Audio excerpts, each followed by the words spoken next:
সময়ে এই পবিত্র মসজিদে উপস্থিত হওয়ার তৌফিক দান করেছেন আলহামদুলিল্লাহ। এবং তারপর তারিখের হাবিব সাইয়্যিদুল মুরসালিন খাতামুন নবিয়্যিন মানবতার মুক্তির দূত হযরত মুহাম্মদ মুস্তাফা সাল্লাল্লাহু আলাইহি ওয়াসাল্লাম তার শত করে দরুদ ও সালাম অবতীর্ণ হোক সাল্লাল্লাহু আলাইহি ওয়াসাল্লাম।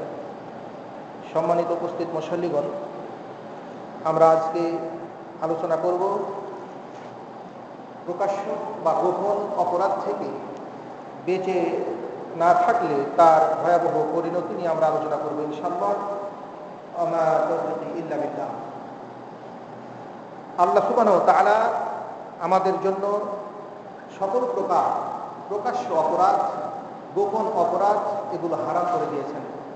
পবিত্র কোরআনুল কারিমে সূরা আরাফের 33 নম্বর আয়াতে আল্লাহ সুবহানাহু ওয়া তাআলা বলছেন যে, হে নবী, আপনি এটা ঘোষণা দিয়ে দেন, এটা জানিয়ে দেন যে ইন্নামা হাররামা রাব্বিয়াল ফাওয়াহিশা, নিঃসন্দেহে আমার রব ফাহিশি কাজগুলাকে, যত নির্লজ্জ কাজ রয়েছে সে কাজগুলাকে তিনি হারাম করে দিয়েছেন। মা জহরা মিনহা, সেগুলা প্রকাশ্য হোক, অমা বাতান, আর গোপনে। কেউ অশ্লীল কাজ প্রকাশ্য করবে সেটাও হারাম, কেউ গোপনে করবে সেটাও হারাম। ওয়াল ইসমা, এবং আপনি আরো বলে দেন যে আমার রব হারাম করেছে গুনাহের কাজকে। আপনি আরো বলে দেন ওয়াল বাগিয়া বিগাইরিল হক, আমার রব হারাম করেছেন অন্যায়ভাবে জুলুম করাকে, বিদ্রোহ করাকে, বাগী হওয়াকে। আপনি আরো বলে দেন যে আমার রব হারাম করেছেন আন তুশরিকু বিল্লাহ, যে তোমরা আল্লাহর সঙ্গে শিরক করবে কাউকে, সেটাকে তিনি হারাম করেছেন, যেই শিরকের ব্যাপারে আল্লাহ কোনো প্রমাণ নাজিল করেননি। তুমি আরো বলে দাও যে তিনি হারাম করেছেন যে তোমরা আল্লাহর উপরে তোমরা এমন কিছু কথা বলবে যেটা তোমাদের জানা নেই, অর্থাৎ আল্লাহর ব্যাপারে তোমরা নিজে থেকে বানিয়ে কিছু কথা বলবে, এটা আল্লাহ হারাম করেছেন। এই আয়াতে আল্লাহ সুবহানাহু ওয়া তাআলা 6টি অপরাধ হারাম করেছেন। একটি হচ্ছে প্রকাশ্য গুনাহ, প্রকাশ্য ব্যভিচার, প্রকাশ্য অশ্লীলতা। একটি হচ্ছে গোপন ভাবে যে কোনো গোপনীয় অশ্লীলতা, যে কোনো ধরনের গুনাহের কাজ, অন্যায় জুলুম অত্যাচারের কাজ, আল্লাহর সঙ্গে শিরক করার যত কাজ কর্ম রয়েছে, কথাবার্তা রয়েছে সেগুলা, আর আল্লাহর ব্যাপারে না জেনে, ইলম হাসিল না করে আল্লাহর ব্যাপারে কোনো কথা বলা। আল্লাহ সুবহানাহু ওয়া তাআলা সূরা আরাফের এই 33 নম্বর আয়াতে আমাদের জন্য প্রকাশ্য গোপনীয় সকল অপরাধ হারাম করে দিয়েছেন। এতে সকল প্রকার প্রকাশ্য এবং গোপন অপরাধ থেকে বাঁচতে হবে, দূরে থাকতে হবে। পবিত্র কোরআনুল কারিমে সূরা আনআমের 151 নম্বর আয়াতে আল্লাহ সুবহানাহু ওয়া তাআলা বলেছেন যে ওয়ালা তাকরাবুল ফাওয়াহিশা মা যহরা মিনহা ওয়া মা বাতান, তোমরা কোনো ধরনের ফাহিশি কর্মকাণ্ডে লিপ্ত হবে না। সেই ফাহিশি কর্ম প্রকাশ্য হোক আর গোপনে। গোপনেও তোমরা কোনো ধরনের ফাহিশি কাজে লিপ্ত হবে না, নোংরামি কাজে লিপ্ত হবে না। জেনা, ব্যভিচার, সমকামিতা, অসমকামিতা যত কিছু আছে সেগুলোতে লিপ্ত হবে না, গোপনেও হবে না। এগুলোর ধারে কাছে তোমরা যাবে না। লা তাকরাবুল ফাওয়াহিশ, ফাহিশি কর্মকাণ্ডের নিকটবর্তী তোমরা হবে না। তাহলে এই আয়াতে আল্লাহ সুবহানাহু ওয়া তাআলা আমাদের উপরে প্রকাশ্য এবং গোপনীয় সকল ধরনের নোংরামি এগুলো আল্লাহ সুবহানাহু ওয়া তাআলা আমাদের জন্য হারাম করে দিয়েছেন, নিষিদ্ধ করে দিয়েছেন। কিন্তু কেউ যদি গোপনে কোনো অপরাধ করে তাহলেও তাকে ভয়াবহ শাস্তির সম্মুখীন হতে হবে। পবিত্র কোরআনুল কারিমে আল্লাহ সুবহানাহু ওয়া তাআলা সূরা আলাকে বলতেছেন 14 নম্বর আয়াতে যে আলাম ইয়ালাম বিআন্নাল্লাহা ইয়ারা, সে কি এটা জানে না যে আল্লাহ সুবহানাহু ওয়া তাআলা তাকে দেখছেন? অর্থাৎ প্রত্যেকের এটা জেনে রাখা উচিত যে আল্লাহ সুবহানাহু ওয়া তাআলা তার সকল কর্মকাণ্ড তিনি দেখতেছেন। সে কি করছে না করছে সব আল্লাহর দৃষ্টিতে রয়েছে, আল্লাহর নজরে রয়েছে, আল্লাহর দেখাতে রয়েছে। এই জন্য তাকে আল্লাহকে ভয় করা উচিত। আল্লাহর ভয়ে পাপ থেকে বিরত থাকা উচিত। তার জানা উচিত যে আল্লাহ সুবহানাহু ওয়া তাআলা সব কিছু দেখছেন, সব কিছু জানছেন। পবিত্র কোরআনুল কারীমে অন্য আয়াতে আল্লাহ বলছেন যে তারা যা কিছু প্রকাশ্য করে, যা কিছু গোপন করে, সবকিছু তিনি জানেন। পবিত্র কোরআনুল কারীমে আল্লাহ সুবহানাহু ওয়া তাআলা সূরা তারিকের মধ্যে বলতেছেন ইয়াউমা তুবলাস সারাইর, সেই কিয়ামতের দিন মানুষের যাবতীয় গোপনীয় বিষয় প্রকাশ করে দেওয়া হবে। গোপনভাবে যা কিছু সে করেছে সব প্রকাশ পাবে। এতে কোনো কিছুই আর অপ্রকাশিত থাকবে না। প্রকাশ্য অপরাধ, গোপন অপরাধ সবকিছুই আল্লাহ সুবহানাহু ওয়া তাআলা জানছেন। এই জন্য কিয়ামতের দিন আল্লাহ সুবহানাহু ওয়া তাআলা সব কিছু ফাঁস করে দেবেন। এই জন্য আমাদেরকে গোপন অপরাধ থেকেও বেঁচে থাকতে হবে। অনেকে আছে যে আমরা প্রকাশ্য অপরাধ থেকে বেঁচে থাকি, কিন্তু গোপন অপরাধ থেকে বেঁচে থাকি না। গোপনে ঠিকই অন্যায় করছি, ব্যভিচার করছি, অসংখ্য ধরনের অপরাধে জড়িয়ে যাচ্ছি, অথচ আমাদের জানা আছে যে আল্লাহ সুবহানাহু ওয়া তাআলা আমাদেরকে দেখছেন, আমাদের সব কিছু শুনছেন। এই জন্য পবিত্র কোরআনুল কারীমে আল্লাহ সুবহানাহু ওয়া তাআলা ওই সমস্ত ব্যক্তিদেরকে ধিক্কার দিয়েছেন যে সমস্ত ব্যক্তিরা মানুষের ভয়ে অন্যায়, মানুষ থেকে নিজকে লুকায়, যে মানুষে যেন অন্যায়টা জানতে না পারে, বুঝতে না পারে, মানুষ থেকে নিজের অন্যায় লুকাতে চায়, অথচ আল্লাহর কাছ থেকে সে তার অপরাধ লুকাতে চায় না। এই ধরনের ব্যক্তিদেরকে আল্লাহ সুবহানাহু ওয়া তাআলা নিন্দা করেছেন। পবিত্র কোরআনুল কারীমে সূরা নিসায় আল্লাহ সুবহানাহু ওয়া তাআলা বলছেন যে ইয়াস্তাখফুনা মিনান নাস, এরা নিজেরা মানুষদের কাছ থেকে আর হতে চায়, মানুষদের কাছ থেকে লুকাতে চায়, মানুষেরা তার অন্যায় জানতে না পারুক সেটা তারা চায়। ওয়ালা ইয়াস্তাখফুনা মিনাল্লাহ, অথচ তারা আল্লাহর কাছ থেকে লুকাতে চায় না, আল্লাহর কাছ থেকে আর হতে চায় না। যে আল্লাহ তো সবকিছু দেখতেছেন, জানতেছেন, তাহলে আমি কাজটি ছেড়ে দিই, সেটা করতেছে না। মানুষ অন্যায় কাজটি জেনে ফেলবে, সেই জন্য সে যাতে করে অন্যায় কাজটা মানুষ জানতে না পারে সেজন্য মিথ্যা কথা বলতেছে যে না আমি, অথচ সে ওই অন্যায়টি করেছে, কিন্তু সে অন্যায়টি করেনি বলে সে মানুষের কাছ থেকে সে নিজেকে বাঁচাতে চাচ্ছে, লুকাতে চাচ্ছে। এই ধরনের ঘটনা নবীর যুগে ঘটেছিল। একজন চোর চুরি করেছিল, চুরি করে কিছু জিনিস নিজের বাড়িতে নিয়ে গেছে, কিছু জিনিস একজন ইহুদির বাড়িতে নিয়ে গেছে। বিশাল একটা ইতিহাস আছে, ঘটনা আছে, সে ঘটনার দিকে যাচ্ছি না। যখন জানাজানি হয়ে গেল যে এই লোকটা মুনাফিক, এই লোকটাই কিন্তু চুরি করেছে, তো তার কওমের লোকেরা তখন নবী করিম সাল্লাল্লাহু আলাইহি ওয়াসাল্লামের সঙ্গে এসে বলতে লাগল না চুরি করেনি, ইহুদির বাড়িতে যেহেতু জিনিসটা পাওয়া গেছে সেই চুরি করেছে, ইত্যাদি ইত্যাদি। তো রাসূল সাল্লাল্লাহু আলাইহি ওয়াসাল্লাম প্রথমত মনে করছিলেন যে লোকটা হয়তো চুরি করেনি, কিন্তু না, ওই লোকটাই চুরি করছিল। পরবর্তীতে যে আটার বস্তা চুরি করে নিয়ে গেছিল, তো বাড়ি পর্যন্ত আটা ছিদ্র দিয়ে পড়তে পড়তে বাড়ি পর্যন্ত গেছে, ধরা খেয়ে গিয়েছে।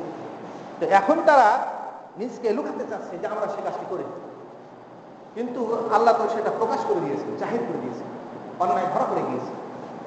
পবিত্র কোরআনুল কারীমে আল্লাহ সুবহানাহু ওয়া তাআলা নবীকেও সতর্ক করে দিলেন যে যারা এইভাবে খিয়ানত করেছে, মানুষের সম্পদ চুরি করেছে, আপনি তাদের পক্ষ অবলম্বন করবেন না, তারা অপরাধী। রাসূল সাল্লাল্লাহু আলাইহি ওয়াসাল্লাম বুঝতে পারলেন যে তারা অপরাধ করছে, লোকটা তাদেরই কাজ, ইহুদির কাজ না, ইহুদি চুরি করেনি, ইহুদির বাড়িতে জাস্ট সেটা রেখেছে, কিছু অস্ত্র রেখেছে। তো যাই হোক, তো আল্লাহ সুবহানাহু ওয়া তাআলা সেই প্রসঙ্গে বলতেছেন যে তারা মানুষের কাছ থেকে নিজকে আড়াল করতে চাচ্ছে, লুকাতে চাচ্ছে, অপরাধ ঢাকা দিতে চাচ্ছে, অথচ আল্লাহকে তারা ভয় করে না। আল্লাহ যে জানতেছেন, আল্লাহ সব কিছু দেখতেছেন, আল্লাহ এগুলো সব জাহির করে দিবেন কিয়ামতের দিনে, সেগুলো ভয় নাই।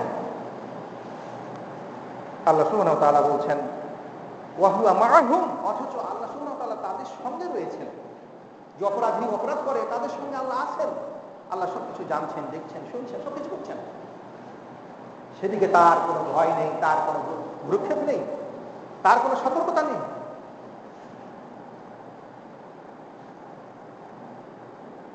তারপরে রাত্রে তারা এমন কিছু কথাবার্তা বলল যে কথাবার্তা আল্লাহ সন্তুষ্ট হন না। এই ধরনের কথাবার্তা তারা সলা পরামর্শ করল যে আমরা সবাই মিলে একযোগে এই লোকটার পক্ষ নিব, আমাদের এই চোরটার পক্ষ নিব, এই চোরকে আমাদের সমাজের এই চোরকে আমাদের আত্মীয়কে বাঁচাতে হবে, এজন্য আমরা সবাই মিলে যে রাসূলকে বিষয়টা নিয়ে আবেদন করব। এইভাবে তারা সলা পরামর্শ করছে।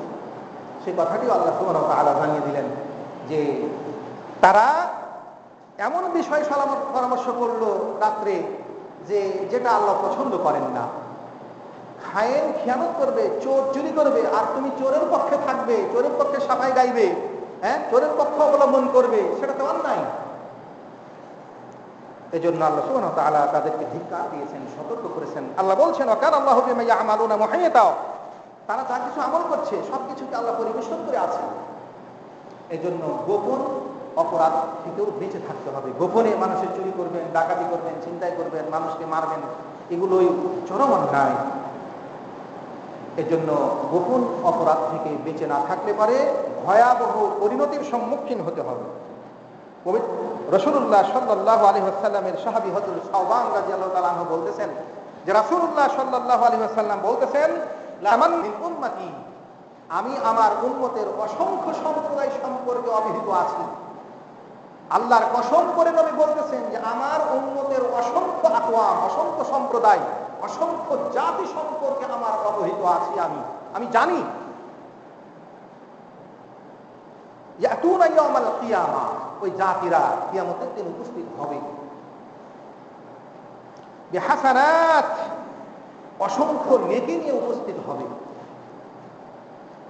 সেই নেকিগুলো আমসালে জাবালি তিহামা বাইজ, তিহামা এলাকার যে সমস্ত পাহাড়গুলো রয়েছে সেই পাহাড়, অসংখ্য পাহাড়, সাদা শুভ্র পাহাড়ের মতো অসংখ্য নেকি নিয়ে তারা কিয়ামতের দিন হাজির হবে। ফায়াজআলুহা আযজা ওয়া জাল, ফায়াজআলুহা আল্লাহু আযজা ওয়া জাল, আল্লাহ তাআলা তাদের সেই নেকিগুলোকে করে দিবেন হাবাআম মানসুরা, বিক্ষিপ্ত আবর্জনার মতো, বিক্ষিপ্ত ধুলাবালির মতো করে দিবেন। তারা অসংখ্য নেকি নিয়ে উপস্থিত হয়েছে, অথচ তারা তাদের কোন নেকির প্রতিদান পাচ্ছে না, বঞ্চিত হয়ে যাচ্ছে। তাদের সমস্ত নেকিগুলো ধুলাবালি পরিণত হয়ে যাচ্ছে, বিক্ষিপ্ত আবর্জনায় পরিণত করে দিচ্ছেন আল্লাহ সুবহানাহু ওয়া তাআলা। হযরত সাওবান রাদিয়াল্লাহু তাআলা আনহু বললেন যে শেফহুম লানা জাল্লিলানা, হে আল্লাহর রাসূল, আপনি আমাদের তাদের ব্যাপারে বর্ণনা দিন, তাদের ব্যাপারে বলুন, তাদের বিষয়টা আমাদের কাছে স্পষ্ট করে দিন। আল্লাহ নাকুনা মিনহুম, যাতে করে আমরা তাদের মতো না হই। আল্লাহ রাসূল বলছেন যে আমার উম্মতের অসংখ্য সম্প্রদায় কিয়ামতের দিন হাজির হবে তিহামা এলাকার যে পাহাড়গুলা রয়েছে সেই পাহাড়গুলার মতো অসংখ্য নেকি নিয়ে তারা উপস্থিত হবে, অথচ আল্লাহ সুবহানাহু ওয়া তাআলা তাদের সকল নেকিকে বিক্ষিপ্ত আবর্জনায় পরিণত করবেন। সাহাবী সাওবান বললেন আপনি বলুন, তাদের পরিচয়টা বলুন, যাতে করে আমরা তাদের অন্তর্ভুক্ত না হয়ে যাই। রাসূলুল্লাহ সাল্লাল্লাহু আলাইহি ওয়াসাল্লাম বললেন আমার সতর্ক থাকো, সাবধান থাকো, জেনে রাখো ইন্নাহুম ইখওয়ানুকুম, নিঃসন্দেহে তারা তোমাদেরই ভাই, তারা তোমাদেরই ভাই। রাসূল মুসলমান ভাই, যেহেতু আল্লাহ রাসূল বলছেন মিন উম্মতি, আমার উম্মতের মধ্যে থেকে, তারা তোমাদেরই ভাই। ওয়া মিন জিলদাতিকুম, তোমাদের মতোই তাদের চামড়া, তোমাদের মতোই চামড়ার মানুষ। ওয়া ইয়াখুযুনা মিনাল লাইল কামা তাখুযুন, তোমরা রাতে যেমন ইবাদত বন্দেগী করো তারাও করে, তারাও করবে, তারা রাতেও সালাত পড়ে, তাহাজ্জুদ পড়ে, কথা করতেছে, রাতে যে সমস্ত ইবাদত বন্দেগী তোমরা করো তারাও করবে। কিন্তু ওয়ালাকিন্নাহুম আকওয়াম, কিন্তু এরা হলো এমন জাতি, এমন গোষ্ঠী, এমন সম্প্রদায় যে এজা খালাউ বিমাহারিমিল্লাহ, যখন তারা কোন আল্লাহর নিষিদ্ধ বস্তুর সাথে একাকী হয়, আল্লাহ যা হারাম করেছেন সেটার সঙ্গে যখন তারা একাকী হয়, ইনতাহাকুহা, তারা তখন সেই হারামকৃত জিনিসে তারা লিপ্ত হয়ে যায়। একাকী যখন হয় তখন হারাম কাজে লিপ্ত হয়ে যায়। একাকী যখন হয়েছে, একাকী গান শুনতেছে, রাত্রে কেউ জানতে পারতেছে না, ইয়ারফোন লাগিয়ে দিয়ে গান শুনতেছে, খারাপ জিনিস দেখতেছে। সুযোগ হয়েছে, কেউ দেখতেছে না ব্যভিচারে লিপ্ত হয়েছে, সমকামিতায় লিপ্ত হয়েছে, কেউ দেখতেছে না ঘুষ নিতেছে, তাও ঘুষ না, কেউ দেখতেছে না কারোর কাছ থেকে অন্যায়ভাবে টাকা নিচ্ছে, সুদ নিচ্ছে ইত্যাদি ইত্যাদি। মানুষকে দেখিয়ে নয়, যখন নির্জন হচ্ছে তখন হারাম কাজে লিপ্ত হয়ে যাচ্ছে। এটা হলো এই মানুষগুলা, এই ধরনের মানুষগুলো তারা অনেক নেকি নিয়ে উপস্থিত হবে, হাজির হবে কিয়ামতের দিনে। তাদের সালাত, সিয়াম ইত্যাদি নেকি হয়তো থাকবে, সাদকা, দান খেরাত ইত্যাদি নেকি হয়তো থাকবে, কিন্তু তাদের নেকিগুলোকে আল্লাহ সুবহানাহু ওয়া তাআলা বিক্ষিপ্ত ধুলাকণায় পরিণত করবেন, বিক্ষিপ্ত আবর্জনায় পরিণত করবেন। তারা কোনো প্রতিদান পাবে না। কারণটা কি?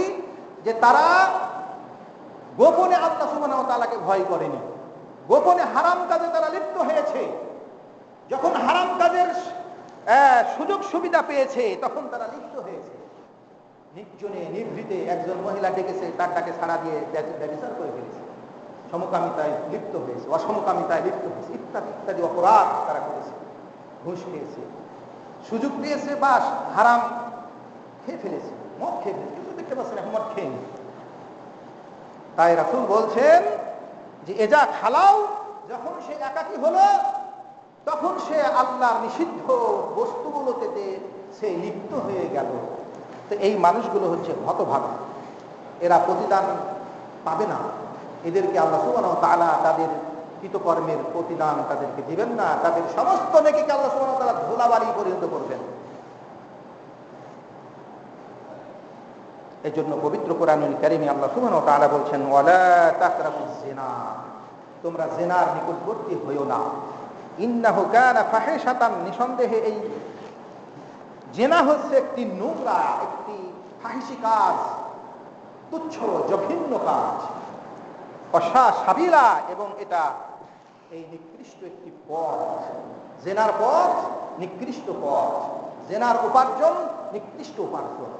হয়তো দুনিয়ার কিছু মোহে, দুনিয়ার কিছু লোভে জিনা ব্যভিচার করে টাকা পয়সা ইনকাম করে, গাড়ি বাড়ি করে দুনিয়াতে হয়তো সুখ খেতে চায়, কিন্তু এই পথে উপার্জন করে ধনী হয়ে বড় হয়ে কোনো লাভ নাই। জঘন্য পথের পথিক তারা, জাহান্নামের কীট তারা। এই জন্য আমাদেরকে জিনা সহ যত ধরনের অশ্লীল কাজ আছে সেগুলা গোপনেও বর্জন করতে হবে, প্রকাশ্যভাবেও বর্জন করতে হবে। করার চেয়ে প্রকাশ্য করা আরো বেশি অপরাধ, যেহেতু কাজটি অনেকেই জানছে, অনেকেই দেখছে, এবং সেই কাজ দেখে অনেকেই সেই কাজে উদ্বুদ্ধ হবে। সেই জন্য প্রকাশ্য অপরাধ করলে সেটা আরো বেশি অপরাধ হয়, এবং এই ব্যাপারে সবাই তখন সাক্ষী হয়ে যায়। এই জন্য গোপনের চেয়ে প্রকাশ্য অপরাধ করলে পারে, প্রকাশ্য গুনাহে লিপ্ত হলে পারে, সেটা আরো বেশি খারাপ হয়, আরো বেশি শাস্তিযোগ্য অপরাধ হয়। এই জন্য নিজের গুনাহ প্রকাশ করা যাবে না, এবং প্রকাশ্য কোনো গুনাহ করা যাবে না। যারা নিজের গুনাহ প্রকাশ করবে অথবা প্রকাশ্য গুনাহ করবে, ভয়াবহ পরিণতি হবে। রাসূলুল্লাহ সাল্লাল্লাহু আলাইহি ওয়াসাল্লাম বলতেছেন, হযরত আবু হুরায়রা বলছেন যে আমি রাসূল সাল্লাল্লাহু আলাইহি ওয়াসাল্লামকে বলতে শুনেছি, রাসূল সাল্লাল্লাহু আলাইহি ওয়াসাল্লাম বলেছেন, কুল্লু উম্মাতিন মুআফা, আমার প্রত্যেকটি উম্মত হচ্ছে মুআফা, তাদেরকে ক্ষমা করা হবে। যদি তারা তওবা করে ইস্তেগফার করে তাহলে তাকে ক্ষমা করে দেওয়া হবে। ইল্লাল মুজাহিরিন, কিন্তু যারা প্রকাশ্য নিজের অপরাধকে যারা প্রকাশ করে দেয় তাদেরকে ব্যতীত। অর্থাৎ নিজের অপরাধ যখন সে প্রকাশ করে দেয় তখন কিন্তু এটা চরম একটি অন্যায় হয়ে যায়। সমস্ত মাখলুকাত তার সেই নিকৃষ্ট আমলের সাক্ষী হয়ে যায়, এই জন্য শাস্তি অবধারিত হয়ে যায়। আল্লাহ ইচ্ছা করলে ক্ষমা করেও দিতে পারেন সকল অপরাধ, কিন্তু এখানে আল্লাহ সুবহানাহু ওয়া তাআলা রাসূল বলছেন যে ওই উম্মতকে আল্লাহ ক্ষমা করবে না যেই উম্মত মুহাজিরিন হবে, অর্থাৎ নিজের অপরাধ নিজে প্রকাশ করবে। সাহাবীরা বললেন যে মুহাজির কারা?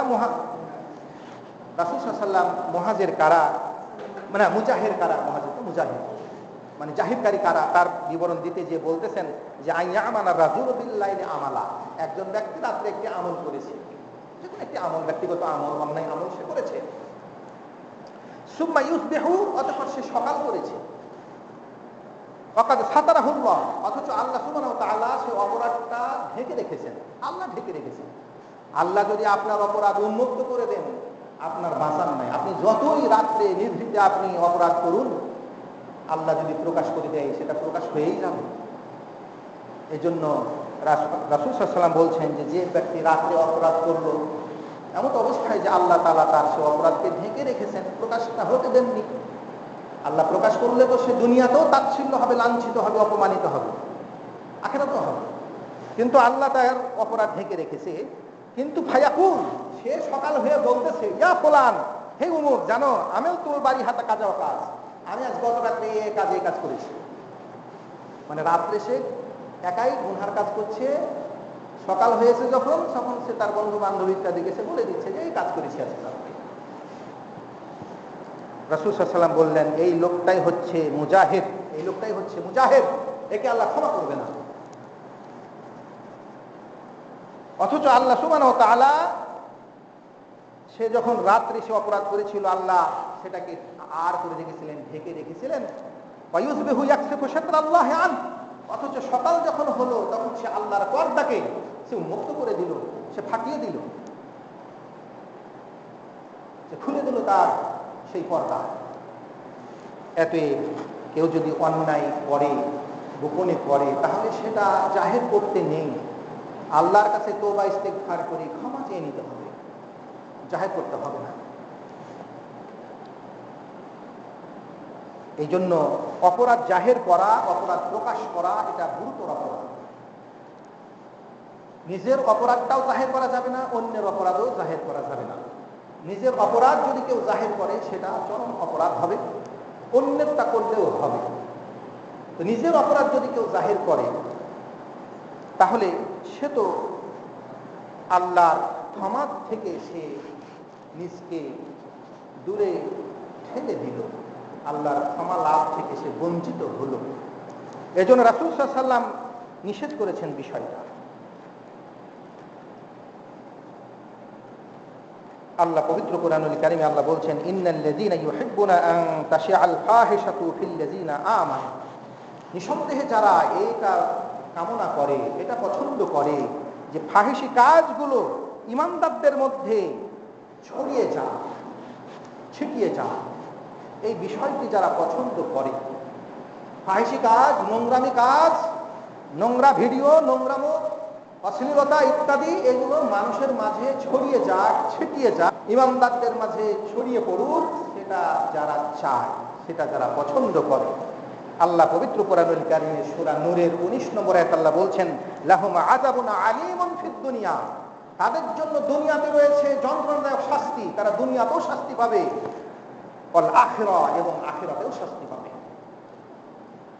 দুনিয়াতেও শাস্তি পাবে, সেটা যদি অপবাদমূলক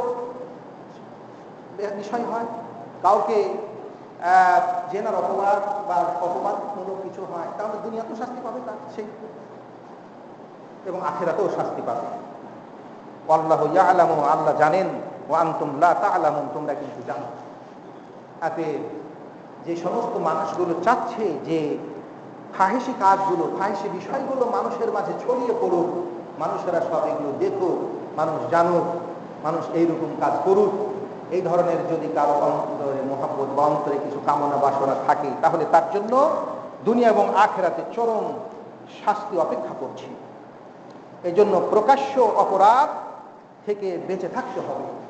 প্রকাশ্য অপরাধ দুনিয়াতে আযাব এবং গজব নিয়ে আসে। প্রকাশ্য অপরাধ দুনিয়াতে আযাব এবং গজব নিয়ে আসার কারণ। গোপন অপরাধও যেমন শাস্তি আছে, প্রকাশ্য অপরাধে তার চেয়ে অসংখ্য গুণে বেশি শাস্তি আছে। এই জন্য রাসূলুল্লাহ সাল্লাল্লাহু আলাইহি ওয়াসাল্লাম বলেছেন, এজা জহারা জিনা ওয়ার রিবা ফি ক্বরিয়াতিন, যখন জিনার কাজগুলো আর যখন রিবা সুদ খাওয়ার বিষয়গুলো যখন প্রকাশ্য হয়ে যাবে, ফি ক্বরিয়াতিন, কোন গ্রামে, কোন জনপদে, আহাল্লু বিআনফুসিহিম আযাবাল্লাহ, ওই সমস্ত জনপদের বাসিন্দারা আল্লাহর আযাবকে তাদের জন্য হালাল করে নিল। তার মানে আল্লাহর আযাব ওই জনপদের জন্য হালাল হয়ে গেল, অর্থাৎ আল্লাহ তাদেরকে আযাব দিবেন। তাহলে যারা জেনাকে প্রকাশ্য করতে চায়, প্রকাশ্য জেনা করতে চায়, অথবা জেনাকে প্রকাশ করতে চায়, সুদকে প্রকাশ করতে চায়, আল্লাহ সুবহানাহু ওয়া তাআলার বিশ্ব নবী বলতেছেন, আল্লাহর নবী বলতেছেন যে এই সমস্ত মানুষগুলো, এই সমস্ত জনপদগুলো তাদের নিজেদের জন্য আল্লাহর আযাবকে হালাল করে নিল, বৈধ করে নিল। আল্লাহ তাদের জন্য তার আযাব অবধারিত করে দিবেন। এই জন্য রাসূলুল্লাহ সাল্লাল্লাহু আলাইহি ওয়াসাল্লাম সতর্ক করেছেন, সাবধান করেছেন।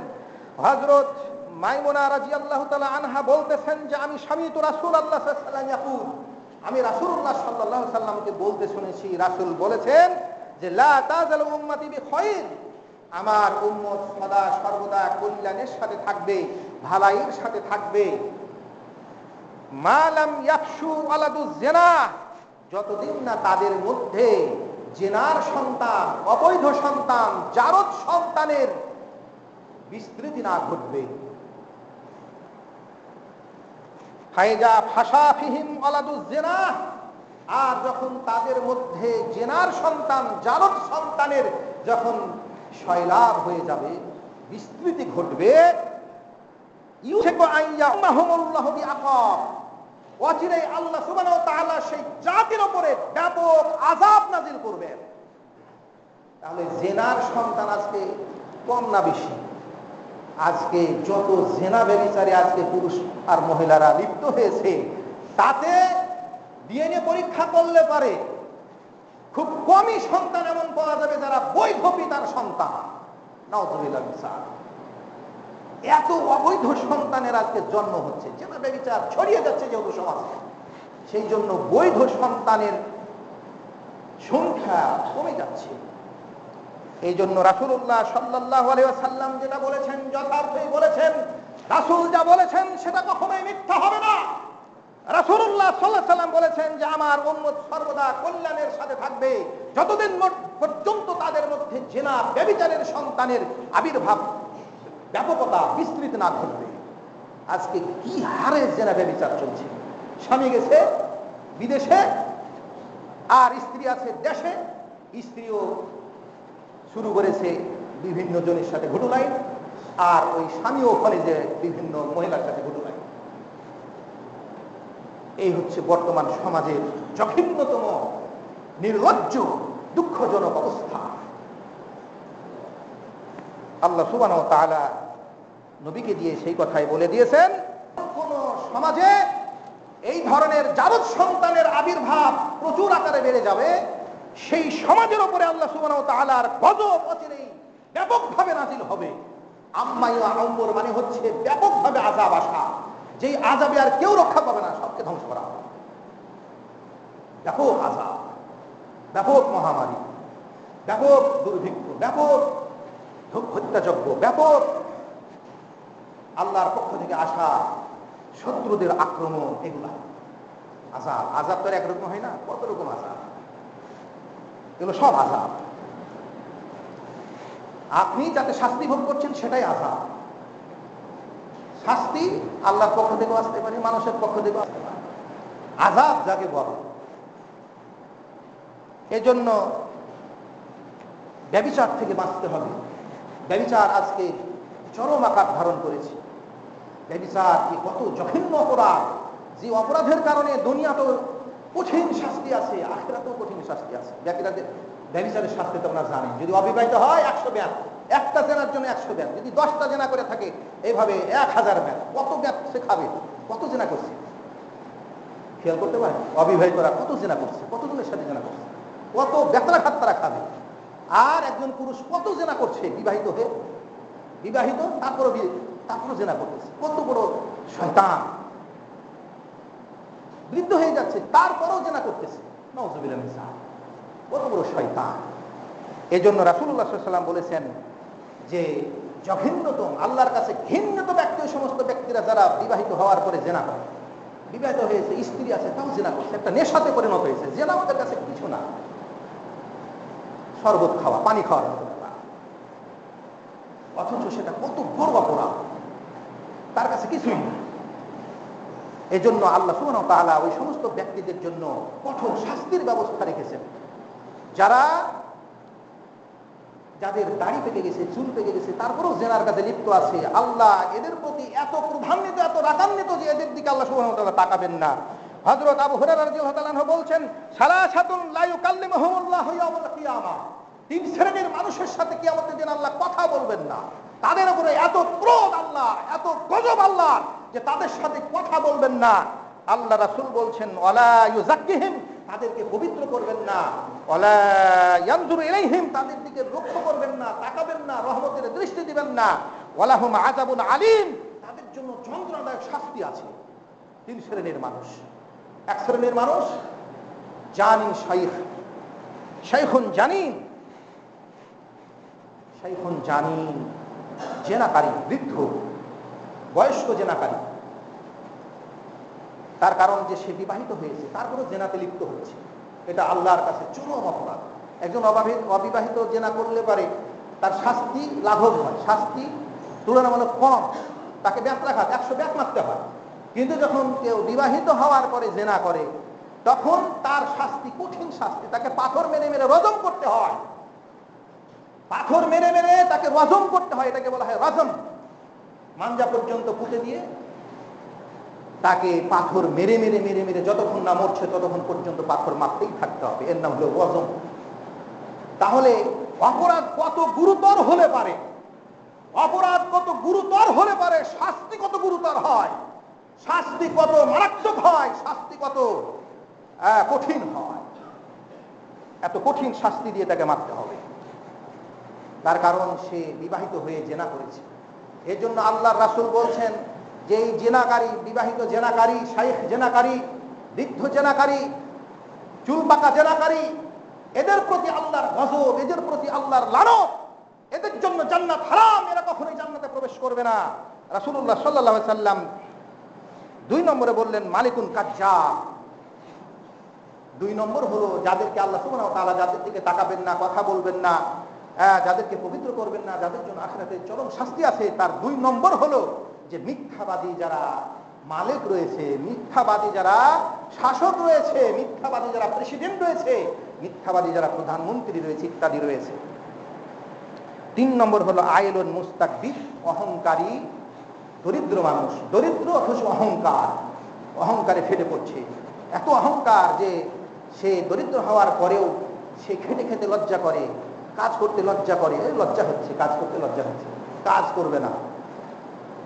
মুস্তাকবির, অহংকার, তার মধ্যে অহংকার ঢুকে যাচ্ছে। আল্লাহ যাকে যে অবস্থা দিয়েছেন সেই অবস্থা অনুযায়ী তাকে কাজ রেখেছে। এই জন্য অহংকারী যদি হয়ে যায়, কোনো গরিব, কোনো ফকির যদি অহংকারী হয়ে যায়, তাহলে সেও কিন্তু শাস্তির আওতায় পড়বে। হাদিস, মুসলিমের হাদিস, আরো বিভিন্ন সহিহ হাদিস গ্রন্থের সহিহুত তারগিবের 2396 নম্বর হাদিস, এখানে রাসূলুল্লাহ সাল্লাল্লাহু আলাইহি ওয়াসাল্লাম খুব সাবধান করেছেন, সতর্ক করেছেন। প্রকাশ্য অপরাধ করলে পারে এর শাস্তি কিন্তু গুরুতর হয়, ব্যাপক হয়, মারাত্মক হয়। অপরাধ প্রকাশ্য করলে পারে শাস্তি বেশি, আল্লাহর গজব বেশি, আল্লাহর আযাব বেশি। এই জন্য রাসূলুল্লাহ সাল্লাল্লাহু আলাইহি ওয়াসাল্লাম বলেছেন যে 5টি অপরাধ, যদি গত সময় বলি, তার মধ্যে একটি অপরাধ ছিল, রাসূল বলেছেন যে কোন জাতি যখন নোংরামি কাজ প্রকাশ্যভাবে করবে, নোংরামি কাজ, জিনা, ব্যভিচার, এই সমস্ত কাজ যখন প্রকাশ্যভাবে করবে, ইল্লা ফাশা ফিহিমুত তাউন, তখন আল্লাহ সেই জাতির উপরে তাউন দিবেন, মহামারী দিবেন, ওয়াল আউজা, এবং অসংখ্য ধরনের দুরারোগ্য দিবেন, এমন ব্যাধি দিবেন যেই ব্যাধি আল্লাতি লাম তাকুন মাযাত ফি আসলাফিহিম, যেটা তাদের পূর্ববর্তীদের মধ্যে ছিল না। নতুন নতুন অসুখ আল্লাহ দিবেন, দুরারোগ্য অসুখ দিবেন। এজন্য প্রকাশ্য গুনাহ করলে পারে তার শাস্তি, চরম শাস্তি হবে, চরম শাস্তি, প্রকাশ্য অপরাধের চরম শাস্তি আছে। এজন্য রাসূলুল্লাহ সাল্লাল্লাহু আলাইহি ওয়াসাল্লাম বলেছেন, ফি হাযিহিল উম্মাতি খাসফুন ওয়া মাসফুন ওয়া কাজফুন, আমার এই উম্মতের মধ্যে খাসফুন হবে, ভূমি ধস হবে, ভূমিতে ধসে দেওয়া হবে। বিল্ডিং আছে, বিল্ডিং ধসে দেওয়া হবে। কোন জায়গায় আছে, সে জায়গার উপরে পাহাড় চাপে দেওয়া হলো, জমিন এসে তার গায়ের উপরে পড়ে গেল, এটাকে বলা হয় ভূমিধ্বস। রাসূল বললেন আমার উম্মতের মধ্যে ভূমিধ্বস হবে। এক। 2 নম্বর হচ্ছে মাসখুন, আকারকে আকৃতিকে বিকৃতি করে দেওয়া হবে, মানুষ আকৃতিকে সর করে দেওয়া হবে, বান্দর করে দেওয়া হবে ইত্যাদি। মাসখুন, বিকৃতি করে দেওয়া হবে, মানুষের মতো আর আকৃতি থাকবে না। 2। 3 হচ্ছে কাজখুন, উপর থেকে পাথর নিক্ষেপ করা হবে, শিলা নিক্ষেপ করা হবে, এটা আমাদের উম্মতের মধ্যে হবে। অন্য হাদিস আছে ফি আখিরি জামান, শেষ জামানায় হবে। আমরা তো শেষ জামানার উম্মত। রাসূলুল্লাহ সাল্লাল্লাহু আলাইহি ওয়াসাল্লাম বলেছেন যে আমি হলাম শেষ নবী, আমার উম্মত হলো শেষ উম্মত। এই উম্মতের মধ্যে ঘটবে এটা। সাহাবীরা জিজ্ঞেস করলেন ইয়া রাসূলুল্লাহ, একজন ব্যক্তি জিজ্ঞেস করলেন, মুসলমানের মধ্যে একজন ব্যক্তি জিজ্ঞেস করলেন ইয়া রাসূলুল্লাহ ওয়া মাতা যাকা, এটা কখন হবে? ভূমিধস হবে কখন? মানুষের আকৃতিকে বিকৃতি করে দেওয়া হবে কখন? মানুষের উপরে শিলাবৃষ্টি, শিলাবর্ষণ হবে কখন? রাসূলুল্লাহ সাল্লাল্লাহু আলাইহি সাল্লাম বললেন এজা জহারাতিল কায়নাত, যখন গায়িকারা যখন তাদের গানকে, নায়িকারা যখন তাদের নাচকে ইত্যাদিকে যখন প্রকাশিত করবে। এজা জহারাতিল কায়নাত, কায়নাতের যখন আবির্ভাব ঘটবে, গায়ক গায়িকাদের আবির্ভাব ঘটবে, নায়ক নায়িকাদের আবির্ভাব ঘটবে, প্রকাশ্য ড্যান্স হচ্ছে, প্রকাশ্য গান বাজনা হচ্ছে, ওয়াল মাজিব, এবং প্রকাশ্য বাদ্যযন্ত্র বাজবে, প্রকাশ্য বাদ্যযন্ত্র বাজবে, যখন নারীকে নাচাবে, যখন গায়িকাকে গাওয়াবে, যখন নায়িকাকে নাচাবে, যখন প্রকাশ্য এগুলো হবে, যখন অসুরিবাতিল খুমর, আর প্রকাশ্য মদপান হবে, যখন রাসূল বললেন আমার এই উম্মতের মধ্যে ভূমিধস হবে, তখন আকৃতিকে বিকৃতি করে দেওয়া হবে, তখন আল্লাহর ওপর থেকে গজব নাজিল হবে, তাদের জন্য পাথর ছেঁড়া বৃষ্টি নাজিল হবে তখন। এই জন্য হযরত আবু মালিক আশআরী রাদিয়াল্লাহু তাআলা আনহু বলতেছেন লা ইয়াসরাবান্না নাসুন মিন উম্মাতিল খামার, আমার উম্মতের একটি গোষ্ঠী এই মদ পান করবে, নেশা পান করবে, ইউসাম্মুনাহা বিগাইরি ইসমিহা, মদকে মদ বলবে না, অন্য নামে ডাকবে, মদ নয় এটা ইয়াবা, মদ তো মদ না এটা ফেনসিডিল, মদ তো মদ না এটা ওটা অমুক ইত্যাদি। রাসূল বললেন তারা মদের নামকে ভিন্ন দিয়ে মদ পান করবে। ইউজাফু আলা রুসিহিম বিল মাআদিদ, ওই মাতাল গালার কাছে, তার মাথার কাছে, তাদের মাথার কাছে বাজানো হবে বাদ্য, মদ খাচ্ছে আর তালে তালে বাজনা বাজাচ্ছে, ঢাল ঢোল বাজাচ্ছে। ওয়াল মুগান্নিয়াত, আর গাওয়ানো হবে গায়িকা, মদ পান করবে আর মাথার কাছে বাজাবে বাদ্যযন্ত্র, আর নাচাবে নায়িকা, গাওয়াবেন গায়িকাদেরকে দিয়ে গান। সাল্লাম বলছেন ইয়াকসিফুল্লাহু বিহিমুল আরজা, এই সমস্ত মানুষগুলোকে আল্লাহ সুবহানাহু ওয়া তাআলা জমিনে ধসিয়ে দিবেন। ওয়ায়াজআলু মিনহুমুল কিরাদাতা ওয়াল খরাজির, আর তাদের কতককে আল্লাহ সুবহানাহু ওয়া তাআলা বান্দর এবং শূকরে পরিণত করবেন। নাউযুবিল্লাহি মিন যালিক। রাসূলের ভবিষ্যৎবাণী শুনুন। সুনানে ইবনে মাজাহ সহ বিভিন্ন হাদিসে এসেছে, হাদিস সহিহ। এই হাদিসে রাসূলুল্লাহ সাল্লাল্লাহু আলাইহি সাল্লাম উম্মতে মুহাম্মাদকে, তার জাতিকে, তার উম্মতকে সতর্ক করেছেন। তিনি বলছেন যে আমার উম্মতের অসংখ্য মানুষ এমন হবে যারা মদ পান করবে, মদের আয়োজন বসাবে, মদের আয়োজন হচ্ছে, মদ খাচ্ছে, আর এদিকে নাচাচ্ছে নায়িকা, গাওয়াচ্ছে গায়িকাকে, আর বাজাচ্ছে বাদ্যযন্ত্র, খাচ্ছে মদ। আল্লাহর নবী বললেন এদের কতককে আল্লাহ ভূমিধস দিবেন, ভূমিতে ধসিয়ে দিবেন, আর কতককে শোর এবং বান্দরে রূপান্তরিত করবেন। অনেকে এখন ধোঁকা খেতে পারে, কই আমি তো মদ খাচ্ছি, আমি তো গান বাজাচ্ছি, গায়িকা নাচাচ্ছি, কই তো আমি তার বান্দর শুকুর হচ্ছি না। আরে বান্দর শুকুরের দল, অপেক্ষায় থাকো, তুমি বান্দর এবং শুকুর হতে বাধ্য। আল্লাহর নবীর ভবিষ্যৎবাণী কখনো মিথ্যা হবে না, তুমি শুকুর এবং বান্দরে পরিণত হবেই হবেই হবে। তুমি দুনিয়াতে হও আর আখিরাতে হও, শুকুর এবং বান্দর হওয়ার জন্য প্রস্তুত থাকো। তার কারণ রাসূলের সহিহ আদেশ কখনো মিথ্যা হবে না। এই জন্য তুমি মনে করিও না যে আমি বেঁচে যাচ্ছি, তুমি বাঁচোনি। তুমি মদ খাচ্ছ আর তোমার মাথার সামনে বাজাচ্ছ বাদ্যযন্ত্র আর গাওয়াচ্ছ তুমি গায়িকা দিয়ে। তুমি কি রাসূলের সেই ভবিষ্যৎবাণী ভুলে গেলে? রাসূল বললেন অচিরে ওই মানুষগুলোকে ভূমিতে ধসিয়ে দেওয়া হবে। অসংখ্য জায়গায় ভূমিধস হয়, অসংখ্য জায়গায় হয়। ইতিহাস সাক্ষী, যেই ঘরে যেই প্রাসাদে এরকম গান বাজনা হয়, সেই গান বাজনার প্রাসাদকে আল্লাহ সুবহানাহু ওয়া তাআলা ধসিয়ে দিয়েছেন, ধ্বংস করে দিয়েছেন, ধ্বংস হয়ে গেছে। এরকম অসংখ্য ইতিহাস আছে, অসংখ্য প্রমাণ এই পৃথিবীতে আছে। তুমি ধোঁকায় পড়ে আসো, তুমি ইতিহাস দেখো কত জায়গায় না কত জাতিকে আল্লাহ সুবহানাহু ওয়া তাআলা এভাবে ধ্বংস করেছেন, ধ্বংস করছেন।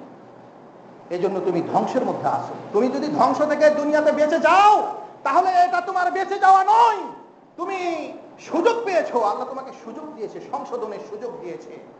এখনো সময় বাকি আছে, সংশোধন হয়ে যাও। মদ খাও আর ফুর্তি করো, আর গায়িকা বাজাও আর নায়িকা বাজাও আর গান বাজনা করো, উৎসব করো, তখন গান বাজাও, নির্লজ্জ কোথাকার। অথচ তোমার ইসলাম, তোমার ধর্ম এটাকে চিরতরে নিষিদ্ধ ঘোষণা করেছে। এই জন্য রাসূলুল্লাহ সাল্লাল্লাহু আলাইহি সাল্লাম বলেছেন, ইস্তাহাল্লাত উম্মতি খামসা, আমার উম্মত 5টি জিনিসকে হালাল করে নেবে। আমার উম্মত 5টি জিনিসকে হালাল করে নেবে, এটা রাসূলের ভবিষ্যৎবাণী। কোন মানুষ যদি হারামকে হালাল করে নেয়, তাহলে সে আর মুসলিম থাকে না, সে চিরস্থায়ী জাহান্নামী মুরতাদ হয়ে যায়। রাসূলের ভবিষ্যৎবাণী হচ্ছে যে আমার উম্মত 5টি জিনিসকে হালাল করে নেবে। যখন সেটা হালাল করে নেবে, ফাআলাইহিমুল দামার, তখন তাদের জন্য ধ্বংস হবে, তাদের জন্য বিনাশ হবে। ধ্বংস তো তুমি বুঝো না, আল্লাহ সুবহানাহু ওয়া তাআলা কিভাবে যে ধ্বংস করবে তুমি বুঝো না। তুমি তাকিয়ে দেখো কিভাবে সারা পৃথিবীতে অসংখ্য এলাকায় অসংখ্য মানুষ ধ্বংস হচ্ছে। আল্লাহ সুবহানাহু ওয়া তাআলা রাসূল বললেন, যখন আমার উম্মত 5টি জিনিসকে যখন হালাল করে নেবে, তখন তারা ধ্বংস হবে, বিনাশ হবে। আজকে বিভিন্ন দেশের দিকে দেখো, বিধর্মীকে দিয়েও আল্লাহ কিন্তু মুসলমানকে ধ্বংস করছে, বিলান করছে, বিলীন করে দিচ্ছে। বিল্ডিং এর উপর বিল্ডিং এ বোমা মেরে তোমাকে ধ্বংস করে দিচ্ছে। কেন দিচ্ছে তুমি চিন্তা করেছো? তুমি মদখোর, তুমি জেনাকারী, তুমি সালাত পরিত্যাগকারী, তোমার মধ্যে এমন কোন অপরাধ নাই যা তুমি করছো না, যে অপরাধ আল্লাহর গজবকে তোমার জন্য অপরিহার্য করে দিয়েছে। এগুলো আমাদের উৎপাদিত, আমাদের হাতের কামাই। এই হাতে আল্লাহর পক্ষ থেকে গজব আসবে।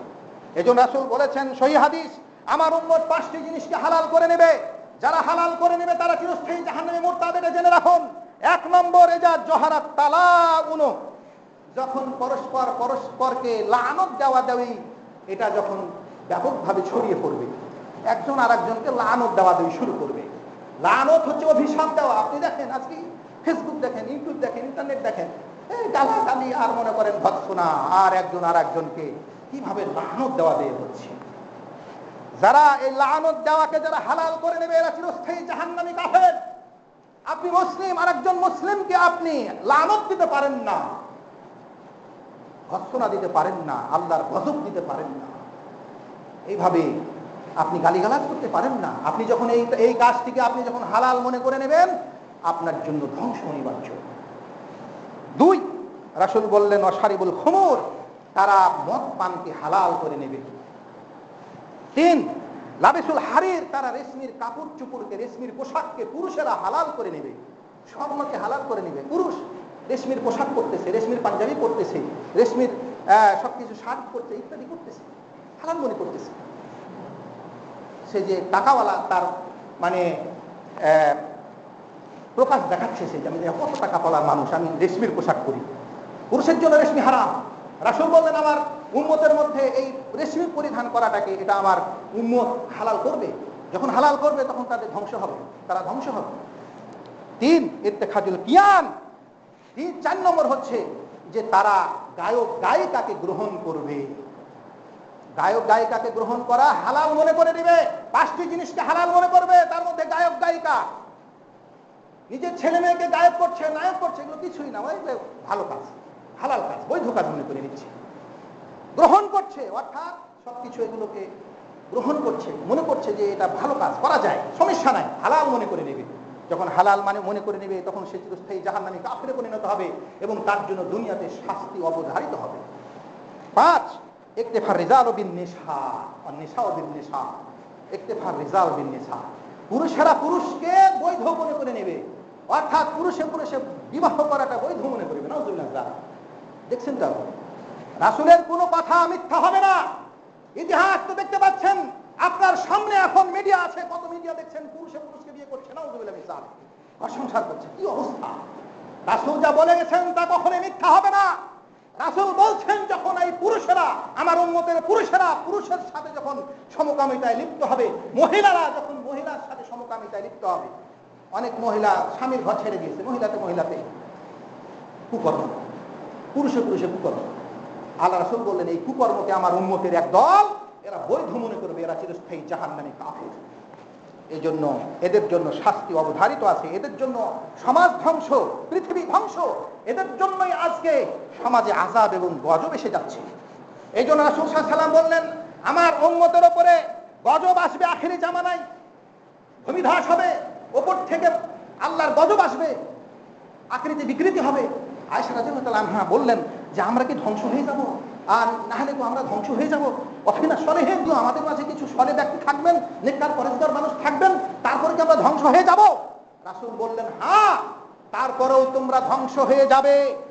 এজা জহারাল খবাস, যখন এই খবিশিপনা যখন প্রকাশ্য রূপ গ্রহণ করবে।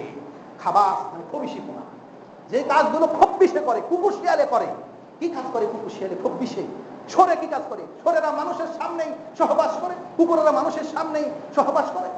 এই খবিশিপনা কাজগুলো যখন প্রকাশ্য রূপ নেবে, রাসূল বললেন, তখন তোমরা ধ্বংস হবে আল্লাহর আযাবের দ্বারাতে। সেই আযাব ভূমিধসের মাধ্যমে আসতে পারে, সেই আযাব আকার আকৃতিকে বিকৃতি করে দেওয়ার মাধ্যমে আসতে পারে, সেই আযাব আল্লাহর পক্ষ থেকে, সেটা আসমান থেকে আসতে পারে। এই জন্য সতর্ক হন, সাবধান হন। হাদিস সহিহ হাদিস, তিরমিজির হাদিস 2185 নম্বর হাদিস। আল্লাহ সুবহানাহু ওয়া তাআলা আমাদেরকে সকল প্রকার প্রকাশ্য এবং গোপন অপরাধ থেকে বেঁচে থাকার তৌফিক দান করুন, আমিন।